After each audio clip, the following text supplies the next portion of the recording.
Israel பிரதமர் Benjamin Netanyahu Washington நகரத்திலே அமெரிக்காவுக்கான சுற்றுப்பயணத்திலே ஈடுபட்டு கொண்டிருந்த போது கேபிட்டல் சதுக்கத்திலே அந்நாட்டினுடைய காங்கிரஸ் உறுப்பினர்களை, குறிப்பாக செனட் சபை உறுப்பினர்களும் அங்கிருந்தார்கள் என்று சொல்லப்படுகிறது, அவர்களை சந்தித்து விட்டு வெளியே வந்து கொண்டிருக்கும் போது அவருடைய வாகன தொடரணி மீது பலஸ்தீன ஆதரவாளர்கள் அந்த நகரத்தில் பாதுகாப்பு அதிகாரிகள் இருக்கும் போதே அந்த வாகனங்கள் சென்று கொண்டிருக்கிறது. அதன் போது பிரதமர் அங்கு இருந்திருக்கிறார்.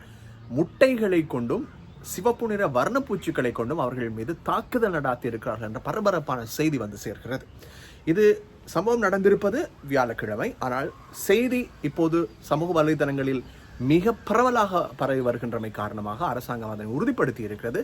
அமெரிக்காவினுடைய ஜனாதிபதியை சந்தித்துவிட்டு காங்கிரஸ் உறுப்பினர்களையும் சந்தித்துவிட்டு வெளியே வந்து கொண்டிருக்கக்கூடிய நிலையில் இஸ்ரேல் பிரதமர் பெஞ்சமின் நெதன்யாஹூவினுடைய வாகன தொடரணி மீது இந்த தாக்குதல் இடம்பெற்றிருக்கிறது.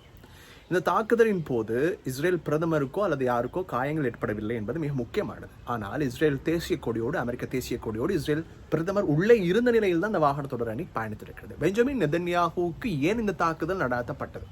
பலஸ்தீன கொடிகளை ஏந்தியவாறு, பலஸ்தீனத்துக்கு ஆதரவான கோஷங்கள் முழக்கப்பட்டவாறு பலஸ்தீனத்தின் ஆதரவு அணியினர் தான் இந்த தாக்குதலை நடாத்தியிருக்கிறார்கள்.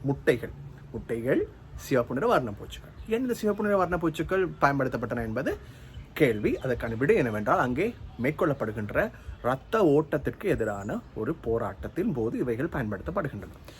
இந்த தாக்குதலுக்கு என்ன அண்மைத்த காரணம் என்று யோசிக்கின்ற போது அமெரிக்காவினுடைய ஜனாதிபதி டொனால்ட் ட்ரம்ப் அண்மையில் அறிவித்திருந்தார், நாங்கள் காசாவை எங்களுடைய கட்டுப்பாட்டுக்குள் கொண்டு வருவதற்கு நடவடிக்கை எடுப்போம் என்று. இதற்கு எதிர்ப்பு தெரிவித்து தான் இந்த தாக்குதல் மேற்கொள்ளப்பட்டிருக்கிறது. ஏனென்றால் இஸ்ரேல் பிரதமர் கூட இந்த திட்டத்தினை வரவேற்றிருந்தார். ஆனால் இஸ்ரேல் பிரதமருடைய இந்த திட்டத்துக்கு பாரிய எதிர்ப்பு முன்வைக்கப்பட்டது. அந்த நிலையில்தான் அவர்கள் அமெரிக்க வாழ் முஸ்லிம்கள் இந்த எதிர்ப்புகளை தெரிவித்து வருகிறார்கள். அதோடு கட்டமாகத்தான் இந்த தாக்குதல் இடம்பெற்றிருக்கிறது.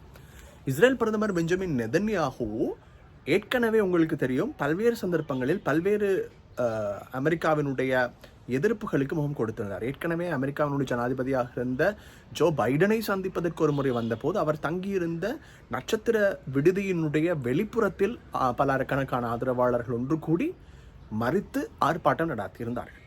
இப்படி எதிர்ப்புகள் வெளியிடப்படுகின்றன. ஆனால் இப்போதைய இந்த சம்பவம் இடம்பெற்றிருப்பது அமெரிக்க ஜனாதிபதியின் கூற்றும் இஸ்ரேல் பிரதமரனுடைய செயலாற்றுகையும் தான் மிக முக்கிய காரணம் என்று எதிர்பார்க்கப்படுகிறது.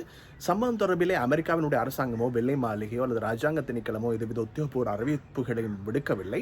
என்றாலும் கூட சம்பவத்துடன் தொடர்புடையவர்கள் எவரும் கைது செய்யப்பட்டார்கள் என்பது தொடர்பில் உத்தியோகபூர்வமான தகவல்கள் இதுவரை வரவில்லை. அங்கங்கே சில செய்திகள் இருக்கின்றன.